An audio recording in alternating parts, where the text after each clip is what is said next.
I met Jeff in 2005 when I saw him on the news talking about the petroglyph connections to the Phoenix Lights. I was with UFO magazine at that time. I was in town that year filming a new show idea that I had. I contacted Jeff and I was impressed with his research on the Phoenix Lights connections to the Native American rock drawings. So I asked him if he would like to write an article for the magazine and also be a part of this new show idea that I had. Jeff had also shown me what he was recording in the sky in 2005, and it didn't resemble the typical crafts that we are used to.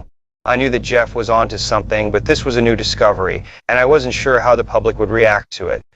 But whatever he was filming, it was real, and it was the same that the Native Americans were carving on the mountains. Jeff was also being featured in the local news on his new type of UFO. I put his videos and discoveries along with the other UFO videos that I had collected over the months on a DVD for the network producers, for them to go over and to determine if it was good enough for a TV series. They loved the idea, and this is how the show got started on the History Channel. In 2007, the producers wanted to do an episode on the Phoenix Lights. I remembered Jeff on his rock art discoveries, so I contacted him to be a part of the filming. It took myself and the camera crew to the west side of Phoenix to the mountains called the White Tanks, where he showed me a 1,000-year-old carving of a barbell that resembled what he and others were filming in the sky, as this was never documented before on a TV show. We used Jeff's barbell UFO sighting in the show also, but his new discovery of what now is called jellyfish UAP was new and controversial at that time. But looking back at it all, Jeff was one of the first, or the first, to discover jellyfish UAP. And the very first to connect the Native Americans' rock drawings to the jellyfish sightings in the Phoenix Lights. When the producers saw Jeff's connections to the Native Americans' rock art to UAP, this inspired them to create the show Ancient Aliens. It's unclear why the producers decided not to use Jeff in the show, but I'm sure his work on the Phoenix Lights and ancient rock drawings went on to inspire other shows in the future. I'm sure that Jeff Woolwine's research will help others understand what's really flying around in our skies today. It may be the largest mass UFO sighting ever witnessed over America. Another one just showed up. Was it a military craft? The eyewitnesses aren't buying the explanation. Or a centuries-old pattern? It looks like a saucer with fire. Multiple eyewitnesses, including the governor, said that this thing was from another world. The team gets the answers. UFO Hunters. Next, only on History. This is case number 97202.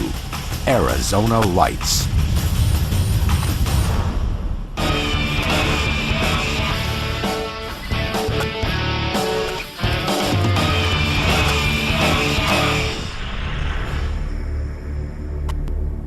Something is in the sky and something is happening, and I'll go to my death knowing that what I saw was true. Thousands of people all over Arizona saw something that night. I believe the Phoenix Lights are real. I thought, wow, I'm just seeing things that most people are never going to see in a lifetime. March 13th, 1997. The skies above Arizona ignite. Major sighting here. Fiery globes seen by thousands. They started multiplying. One light became two lights, a third, a fourth. Reports of an ultra-silent aircraft, seemingly as large as a battleship. It was so big. Do ancient clues over 1,000 years old show a pattern? On the evening of March 13th, 1997, residents throughout Phoenix, Arizona are outside looking skyward. The large number of spectators are there to gaze at the Hale-Bopp comet, a comet last seen more than 2,000 years ago. But instead, something else appears in the darkness. Something quite unexpected. A mass sighting that came to be known as the Phoenix Lights. What people saw on March 13th, 1997 put Hale-Bopp to shame. The most famous aspect of the case is the videotape footage of anomalous lights that appeared over Phoenix around 10 p.m. According to eyewitnesses, the lights seen are red or orange in color and appear to blink on. The people who watched it were actually in shock. I got that one on video. The boomerang is allegedly spotted as early as 7:55 p.m. in Henderson, Nevada. Then in Paulden, Arizona at 8:15. Prescott at 8:17. Phoenix at 8:30. And Tucson at 8:45. No images of this massive craft are known to exist. Are these separate sightings or different aspects of the same event?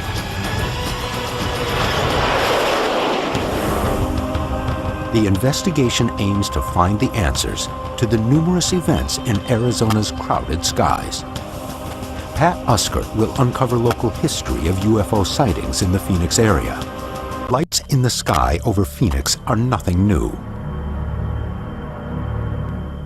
Carved into these mountain rocks are ancient clues that the Hohokam Indians may have seen UFOs more than 1,000 years ago.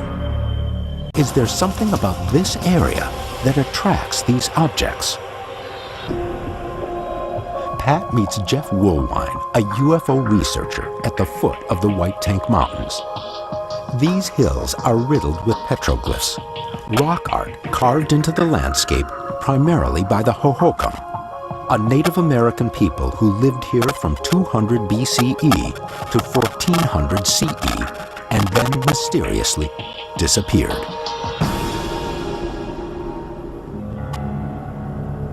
Clearly, the Hohokam were seeing things in the sky as we're seeing now, strange objects, strange lights, if you will. They didn't have video cameras back then. They had stone boulders to record something significant, something to remember in history. They wanted to copy this down so people would understand what had happened here. Pat and Jeff hike to the spot where strange petroglyphs have been found. Among the petroglyphs is an image Jeff believes to be significant. You'll notice this interesting line here. It has a block here, a block here, a block here, and a line. In today's world, what we like to call them is barbells. Barbell-shaped UFOs, like this one videotaped over Phoenix on January 24, 2005, are well known to modern researchers. It's possible that local tribespeople were inspired to record their own sightings on these very rocks nearly a millennium ago.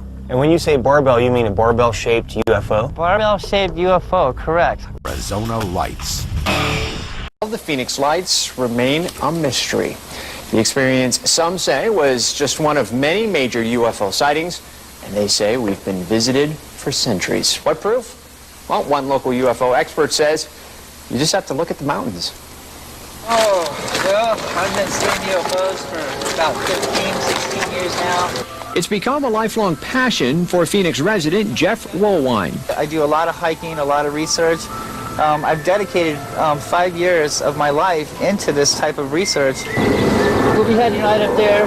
You can see some petroglyphs with some spirals there.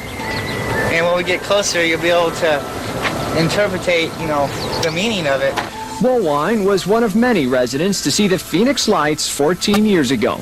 But it didn't stop there. He's documented years of sightings on his website, going beyond just the traditional lights in the sky research. Doing my investigations, I'm coming to find out that the petroglyphs here in the Valley of the Sun are talking about what we're seeing in the sky today as far as UFOs and strange things in the sky. Woolwine says he's found it's been happening for centuries. You see, they didn't have video cameras back then.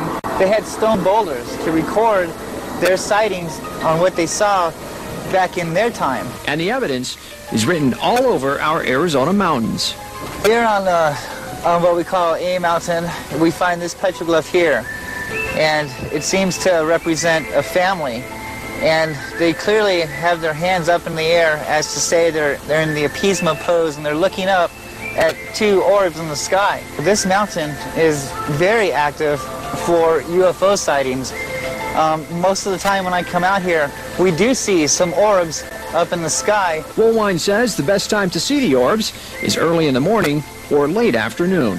The more you see it, the more you're intrigued. You want to see more of them. And I really think that it's only a matter of time when everybody will know that, yes, there is something here. Yes, we are being visited.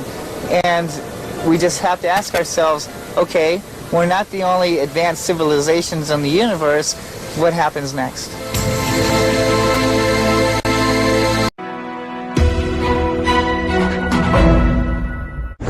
Across the globe, reports of unidentified aerial phenomena are on the rise.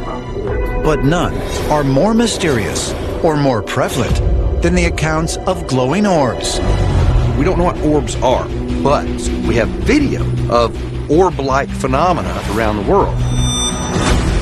Their movements frequently defy the laws of physics.